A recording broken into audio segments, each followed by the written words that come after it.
For today's video ay i-review natin itong Tomica forklift. So yan guys. Kung nakikita nyo, nilabas ko na siya sa box. Para hindi na tayo mahassle sa pagbubukas kasi baka madamage yung kanyang box. So yan. Ganda ng detalye niya guys. Kung titignan nyo dito sa ating side view, sa right side view niya, yan yung kanyang details.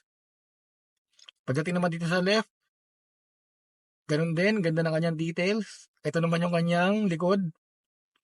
So yun guys, kung nakikita nyo yung detail nyo, grabe oh. Parang forklift na pinaliit. And then, ito naman yung kanyang harapan guys. Ayan. At syempre, dahil Tomica yan, movable parts yan guys. Ayan, gumagalaw yan.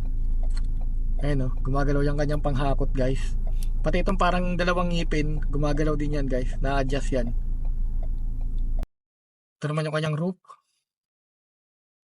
At syempre, yung kanyang ilalim. Yan. Diyan nakalagay yung Tomica. Made in Vietnam. Tsaka yung brand nung forklift. Kung anong may gawa sa kanya. Syempre, Toyota yan.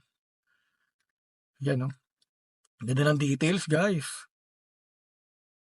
At kung tatanungin nyo ako kung anong rate ko sa sasakyan na ito, i-rate ko siya ng 9 out of 10. Kasi, isa lang ang napansin ko dito kung bakit 9. Kasi hindi siya rubber tires. Pero ganun pa man, kahit hindi siya rubber tires, napakaganda ng details nito guys. Kung makikita nyo sa personal, talagang para siyang pinaliit. Isa sa napansin ko dito guys is yung kanyang gulong. Meron ding hiwalay na umiikot. Kung naalala nyo doon sa dump truck na nireview natin, meron din siyang ganyan kaso sa likod dito. Ito naman si forklift nasa harapan. Ayan oh.